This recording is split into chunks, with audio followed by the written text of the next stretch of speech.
Welcome everybody to another episode of Event Marketing Redefined, right? Thanks for showing up. Live show, back-to-back weeks here. Different style show today. We have had some topics that have come in over time from Q&A while live on the show. There's some things I've written about on LinkedIn based on those topics and some questions that people have asked. So essentially what we wanted to do today was talk specifically about post-show follow-up. Post-show follow-up is something that comes up all the time, right? It is constant questions, conversation about it, how to do it, what tech to use to do it, when to do it, methodology, tactics. Like there's all different kinds of conversations. So few weeks back or so, I wrote a post about post-show follow-up and kind of just like 9 things. And again, these were just like off the cuff of things that like I was thinking and kind of ways that I would post-show follow-up and things that I think are important to post-show follow-up. Okay. So just so everybody knows today, I'm going to roll through these things at any point in time. Fire out questions, use the Q&A. It's loaded. It's at the bottom of your screen. So let's start first, a little bit of like this idea with follow-up. Like, why is it important, right? Like post-show follow-up is important because oftentimes what I've seen is that people go to events, they put in the work, they put in the execution, the planning, they go, they spend the 2, 3, 4 days there. And then now what, right? It's kind of like you go back to your normal life. Everybody flies home.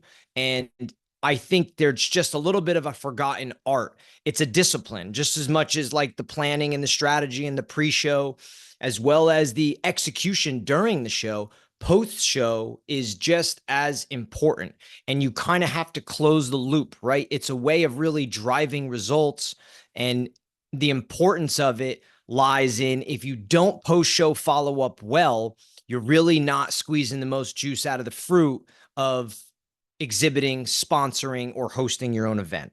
So let's talk. My first big one here is, and I almost think that this goes for anybody, and that is this importance of it's an objective that I would give to somebody, which is schedule meetings during the meeting for after the meeting, right?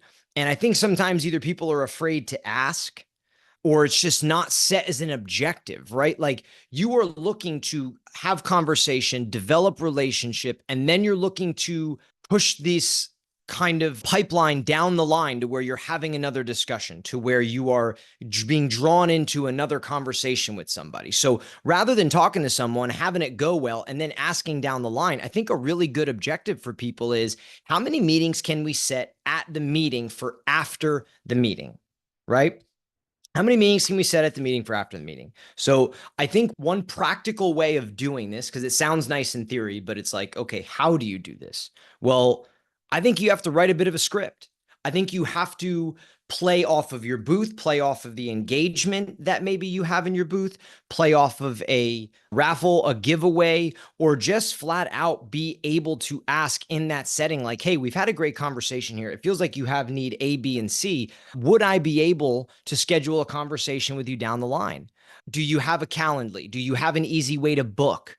There's a lot of things that you can set up so that it is easier to go and execute this. But I think from a company perspective, from an event marketer perspective, this should be a objective that you are relaying to the team and trying to find a way to meet objectives, right? So if you're trying to hit a certain amount of meetings, then I would be thinking about what are those meetings going to create? How many meetings do we need to create the proper amount of ROI? How many post meetings do we need? Because a lot of people get lost in the meetings at the show versus the meetings after the show. A question from Harris: are we focusing on post-event reports to stakeholders or event leads?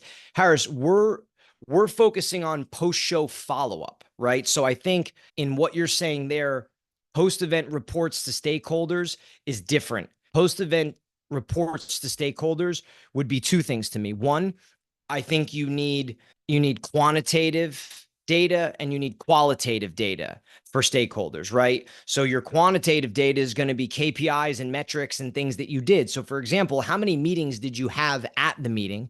And then how many meetings did you book for after the meeting could be something that goes in there. But I think that ties into what's important to the stakeholders, what moves the needle for what you're doing. And essentially that's how I would build out that report.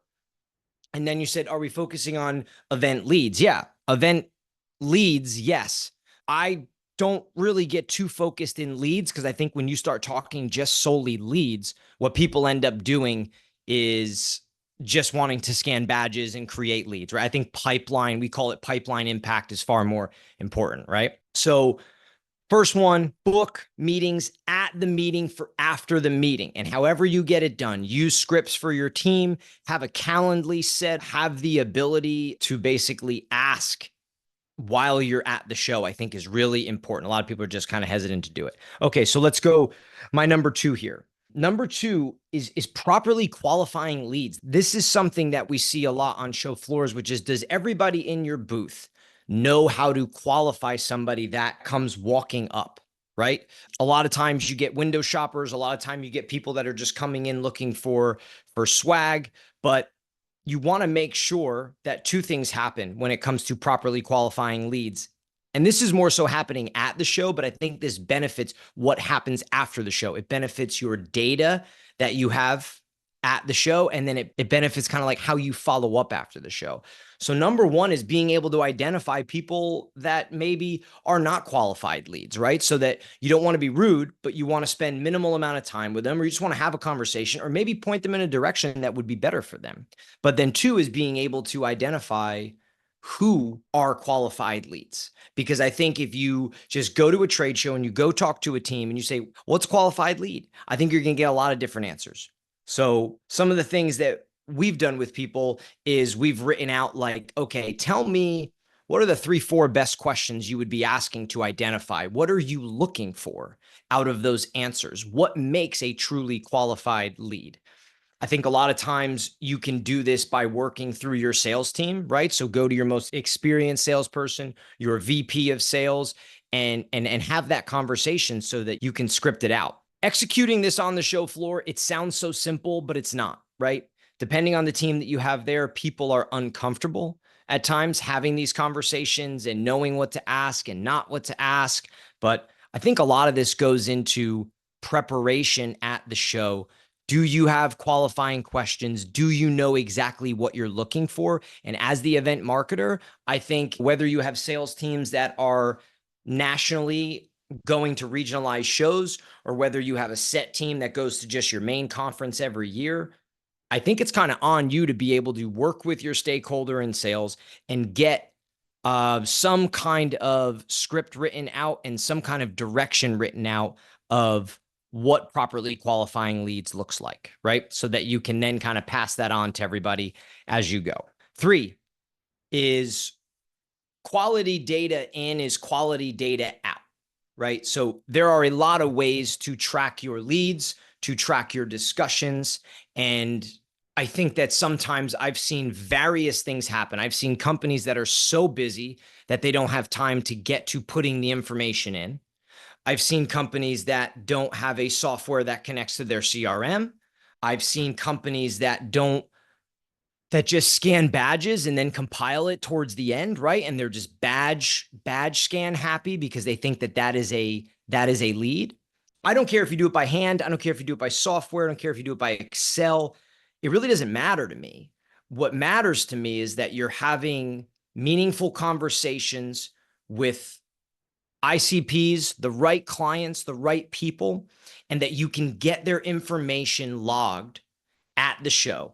This is the person, this is who they are, this is everything we discussed, right? And then there are a lot of softwares nowadays that attach to things like Zoom Info, LinkedIn Navigator, where it can pull all the information on that person pretty quickly for you. But quality data in is quality data out. You're going to need it afterwards. And I know that this is a big issue with a lot of sales teams that receive information from the event and from the marketing teams.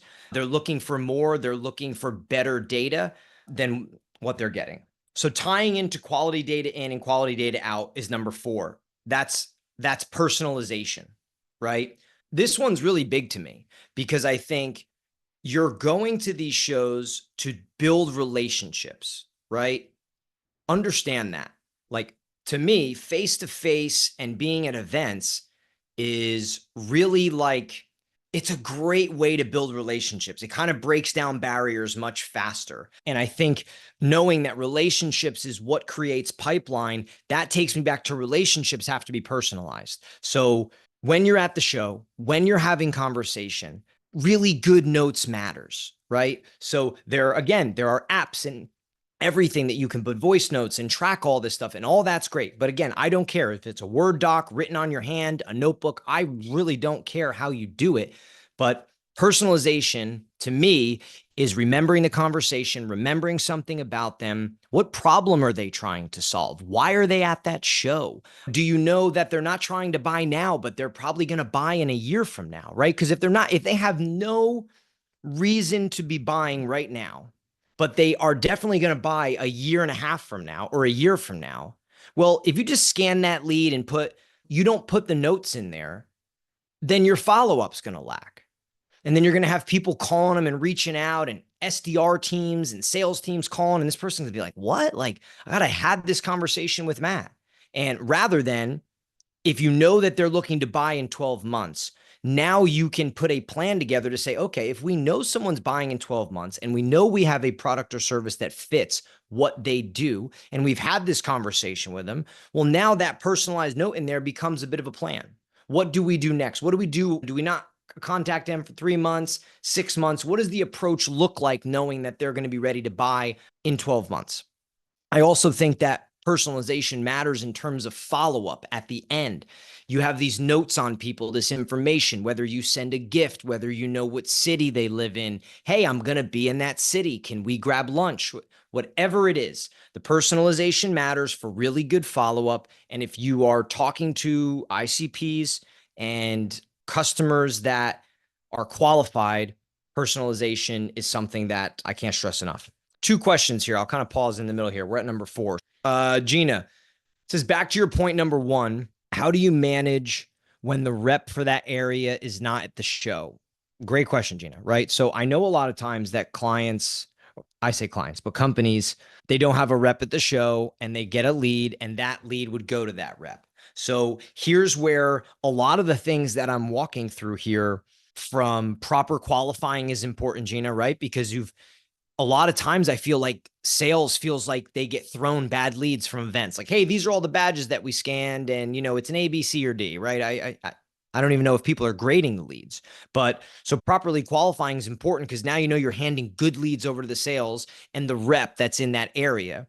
2, a quality data in is quality data out, right? When you're creating that report. Personalization. What do you know about that lead? What do you know about them that can be given to this rep? The second thing I would say on this is, Gina, let's say you're the person that's on the show floor and you've talked to Megan, right? But Megan, she technically would have to go to a rep that's in Southern California. Well, if that's a good lead, at the end of the day, Gina, I would be going through my notes and seeing that, and I would send an email to Megan and say, hey, Megan, here's Bob. He's your rep in Southern California. Hey, Bob, me and Megan talked today. We had this amazing conversation about A, B, C, and D. Boom.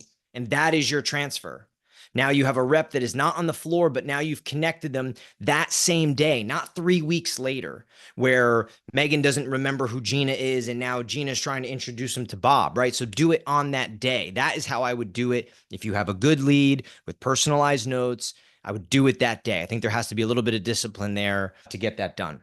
Okay, a question here from Vamsi. Vamsi, I hope I didn't mess up your name. I apologize if I did. It is, how should we prioritize follow-up? That's a good question. How should you prioritize follow-up? I think size of organization matters when it comes to priority of follow-up, because basically where these leads are going afterwards.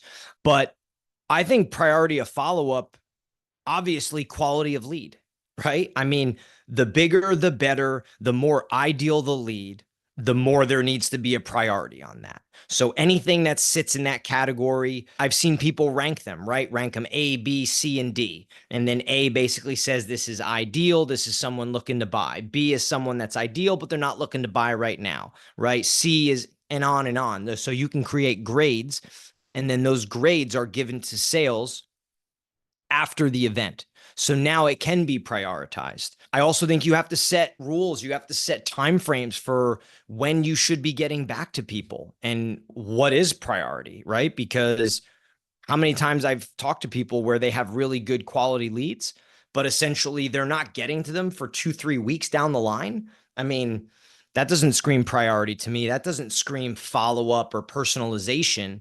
So I think one thing I would recommend is coming up with a bit of a scoring or a bit of a grading system on what these leads are. Two is anything that is, we'll call it a grade A. I think it needs to be followed up with that day. I think that day I would be sending an email from my hotel. I don't care if it's from the restaurant, from your phone. And I would be saying, hey, Bamsy, great meeting you today. I really enjoyed our conversation about A, B, and C. People love when you repeat things back to them because it makes them feel like you listen to them. And it's just another way of building connection. So I would use a grading system. I would put rules in place so that you had time to follow up, right? Like what is the time in which is required for follow up? I think you could definitely, I see here Harris talking about using your CRM. Yeah, I mean, the bigger the organization, I think those rules matter, and you can assign tasks to people in the CRMs. I think, like I said, it all depends on size of the company and how big you are. I think the bigger of a company it is, the more complex it gets. But yeah, those would be my thoughts on prioritizing your follow-up there. Okay. Harris said, build your own lead capture, pay for the licenses for the show so you can get their data integrated into your CRM. Yeah, I mean, I think, what Harris is saying, and Mandy as well up here, I think Mandy wrote, notes are key, as is talking to your boot staff to get that detail entered. Yeah, I mean, Harris is going into utilizing the CRM here for information. It's very, very important. Like having organized information and having notes is super key. And then I think speed is key. Speed in the manner in which you get back to people. I think it matters. Again, follow up. We lose steam after events all the time. It's natural. You're in a city, it's fun, you're busy, but then you go home, you fly home, and then it's like everything else now becomes a priority and you forget, which is why documenting, detailing, getting things in your CRM, and of course, doing follow-up while you are there, I think is very important. And going back to my number one, book meetings at the meeting for after the meeting. All right. Number 5 here is follow up fast. So this is what I was just talking about. I kind of went into what I was saying. Follow up fast, send an email the same day. It could be simple. It's just a touch point, right? When you're building relationships, you need touch points with people. So again, you're on the show floor, you have a conversation. It's a good conversation. Send him an email that day. Great meeting you. Appreciate your time. I enjoyed hearing about A, B, C, and D. And then, hey, by the way, I've CC'd John. He is going to be your contact moving forward. I've briefed him on everything. Or I'll be following up with you.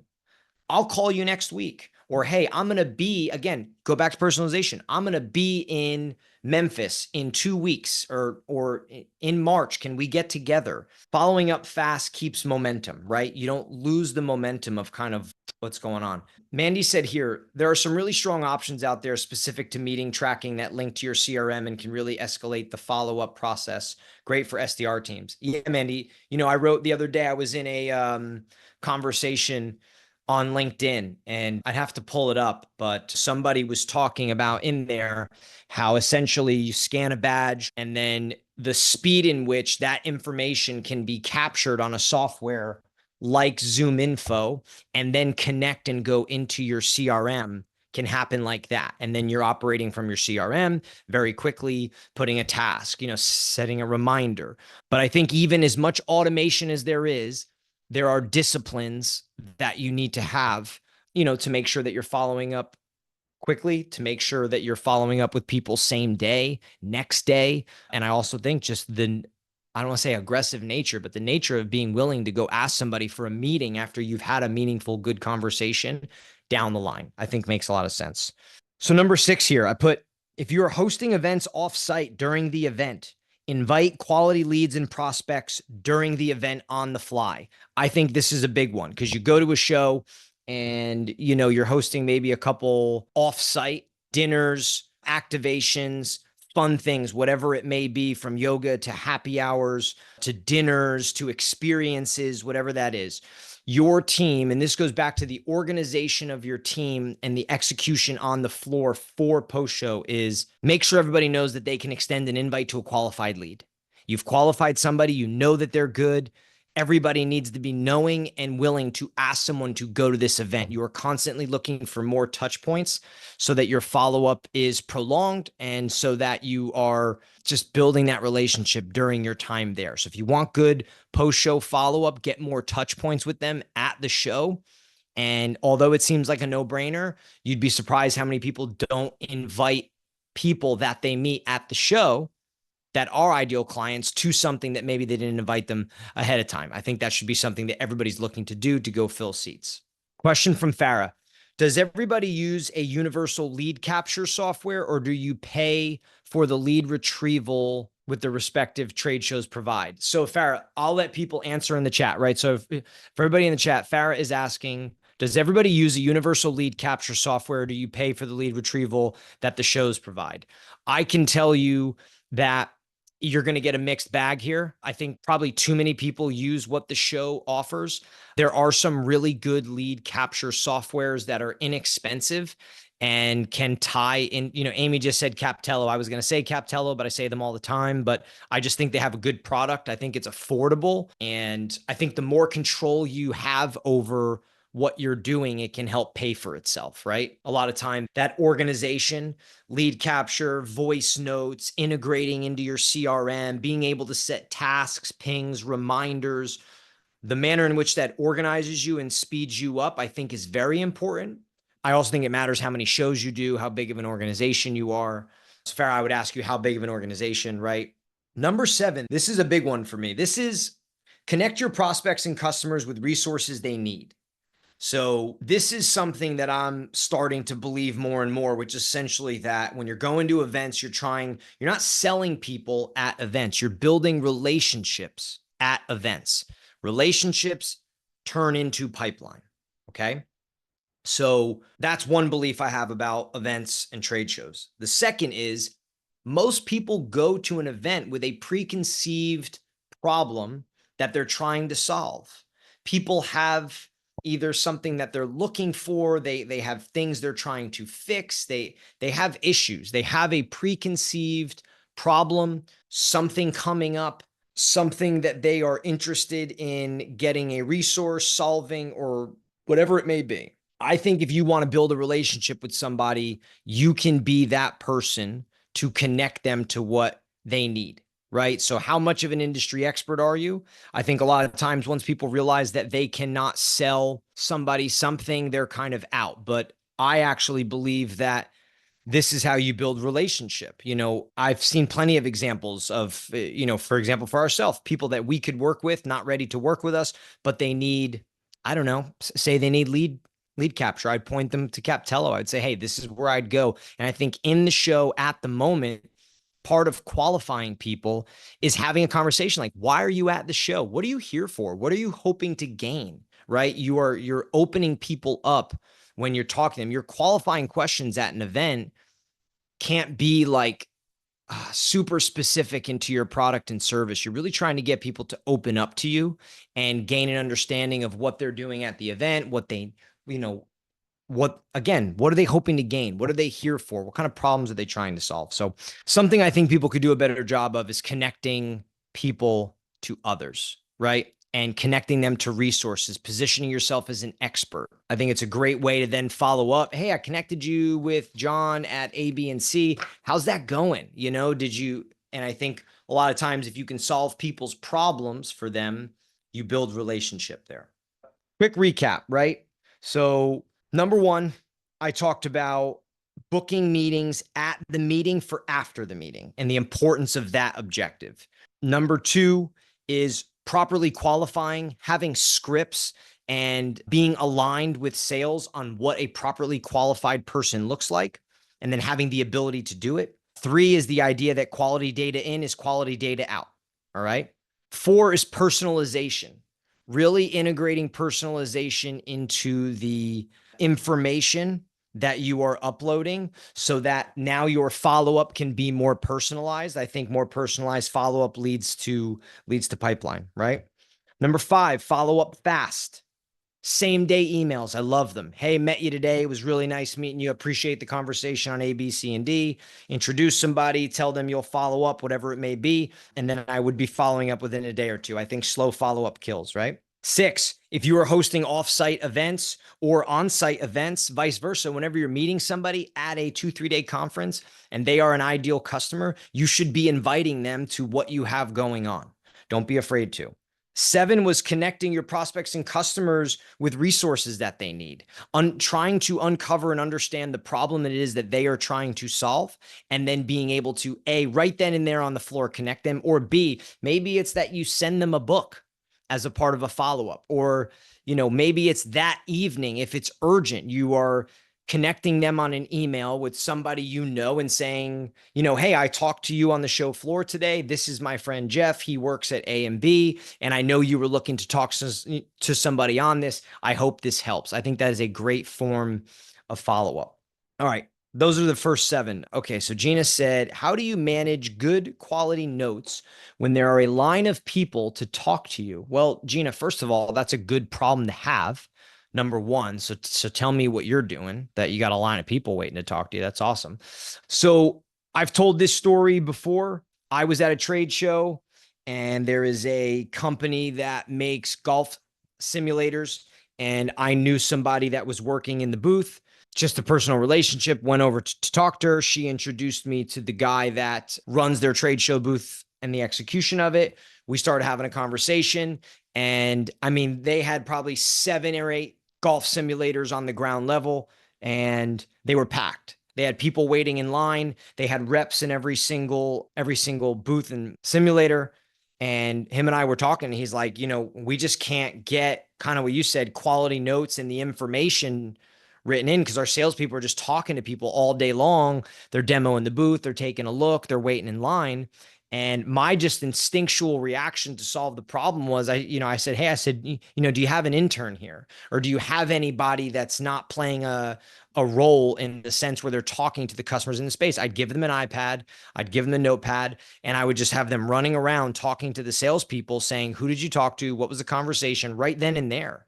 Because yeah, you're busy, but you have to find a way, right? You have to find a way. And maybe, Gina, maybe you need a couple more people in there, right? I mean, if there is that big of a line and there's that there's that much of a demand, maybe you need more people to spread out those conversations versus having a line and just going from one to the next, to the next, to the next. Giving them some form of like iPad or something, or notes in their phone, a format of information. I think setting rules as to when you put the notes in there, all of those things matter. Shazi has a good comment here. It says, I have a mixed view of follow-up. It's important to encourage sales and marketing to connect on LinkedIn first and send them a follow-up note. Great to meet you, send swag or something relevant to the conversation. Maybe introduce them to another connect to open up the networking opportunity. This is also a testimonial strategy to influence and build a strong relationship. Yeah, I mean, without a doubt, for sure. All right, so let's get to number 8. This is utilizing your giveaways and engagements to create follow-up after the event. I think when you can do this the right way, it's less salesy, and I think it creates another touch point. So actually, one of the conversations that I've heard over and over is people talking about swag, giveaways, and just the general nature of what's going on at shows in that area. I think it's being questioned, the sustainability of it, everything being thrown away, the junk being handed out that's everywhere. So when it comes to utilizing giveaways, look, I can use the example that we had on this, which is we essentially gave away, it was like a weekend trip that we did. I think we called it a stay and play, right? And so it was a, weekend trip at a local hotel of where they were from, and essentially, came with dinner and like a couple other things that were paid for. But when they were qualifying themselves to get into that raffle, we also had them answer a question in a creative way where they had to put an answer in a box that told us the problem that they're at the event trying to solve. So here we are understanding their problems, but we're also utilizing a giveaway. So rather than giving them a whole bunch of junk and handing it to them and having them pluck it off the counter and things they're probably going to throw away. We're giving away something that people actually want to come over and engage, because it's not really, I wouldn't call it like a parlor trick, right? But it's this idea that like people aren't going to come over and engage with you just to engage with you. So you have to get your ICPs to come over. You have to get them willing. You have to get them to break the barrier, break the ice, and do come over. And I think a high quality, high end giveaway 100% does that. It also gives you good reason to follow up. It gives you, whether it's that they were entered into a raffle or hopefully that they won the raffle. I think it's a nice follow-up touch point. And then the same thing with an engagement, right? There are all different types of engagement activities inside of trade show booths that allow you to do follow-up afterwards. You got about 10 minutes. And if anybody wants to, whatever it is, anybody has any topics, anything they're struggling with, or anything that they want to talk about, feel free to throw it in the chat when it comes to events. I'd love to think tank it with you and have a discussion. The last one that I wrote here was kind of a strategy that we have used. And I think it's this focus on who are like game-changing prospects at these events and being able to identify those people before you go to an event and really understanding who they are. I think getting them into your booth for a podcast, a panel discussion, or to an offsite event for one or two of those things is huge.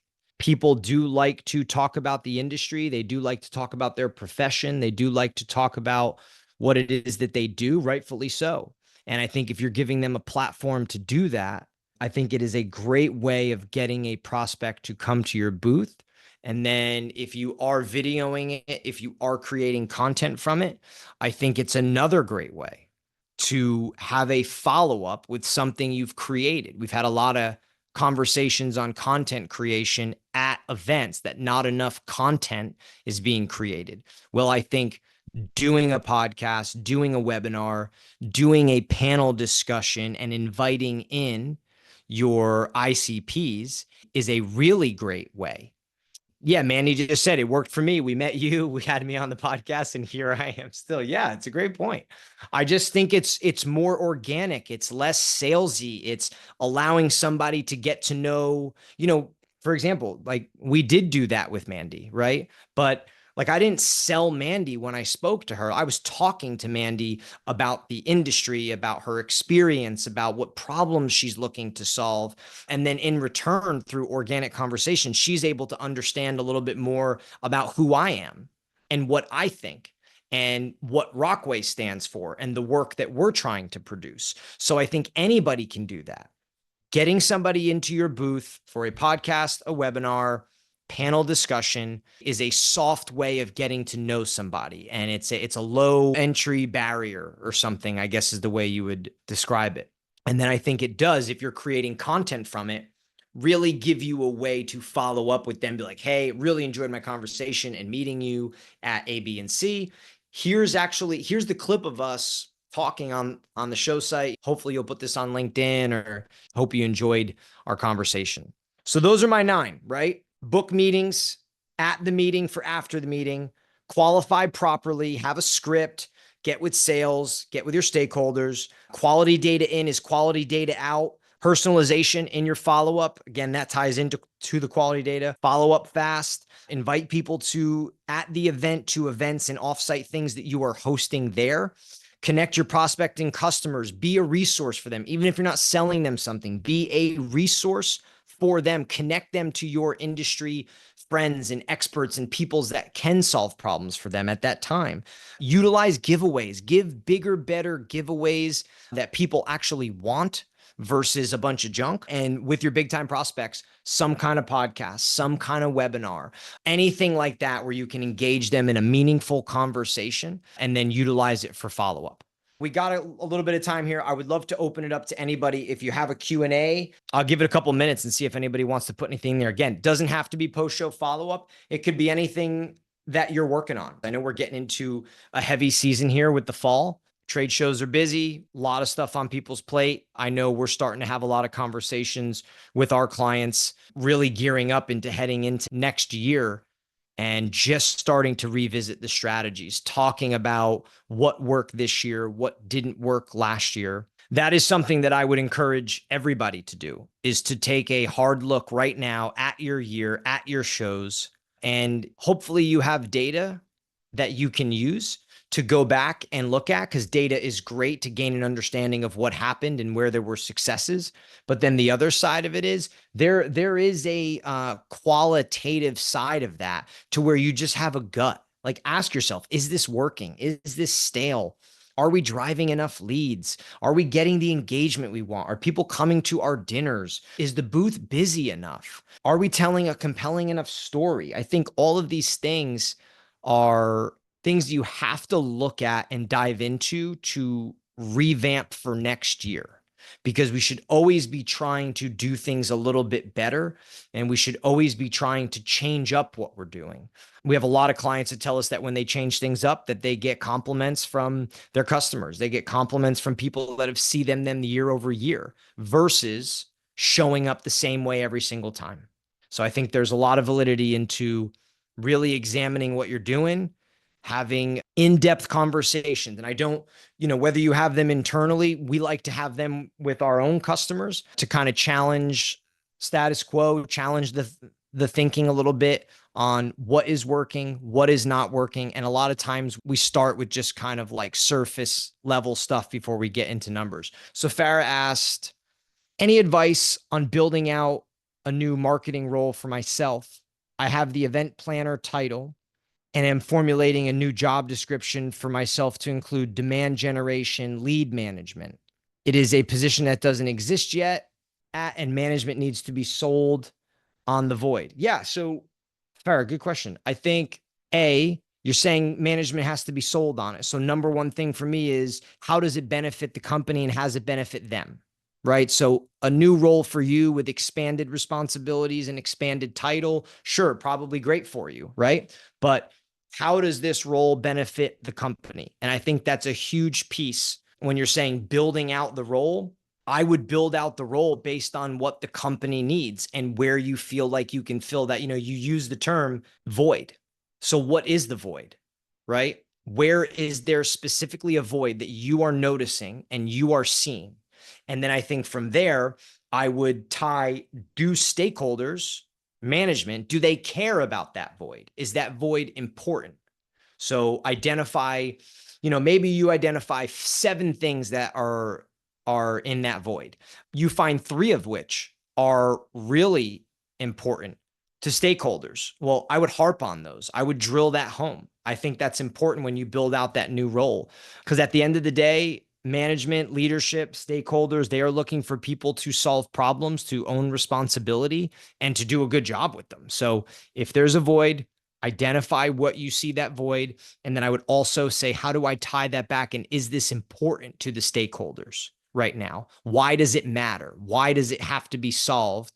And in a way, you're kind of building a little bit of not a case study, but you're kind of building a little bit of it's like when somebody at a really large businesses, when they want to engage in a project, they have to put together and spend money. They have to put together a report of like, why, what problem is it solving, right? There's a bit of a structure to it. That's kind of what you're doing here. So to answer your question, what is the void? You've obviously identified it. Yes, Harris, cost benefit analysis. I think that's a piece of it, cost benefit, but then there's a whole nother side I've seen where you have to lay out like what the problem is essentially. But yeah, really good question, Farah. Like I said, void, tie it to stakeholders, tell them how you're going to make it a better business, tell them how you're going to solve problems, tell them how all that ties together. I think that's a great idea. All right, everybody. Thank you for showing up. Good having everybody here. Thanks for listening to me. I hope you enjoyed the post-show follow-up call today. Good seeing everybody. Love seeing repeat people here. Thanks for engaging in the chat. Thanks for being with us, and we'll catch you next time. Thank you so much.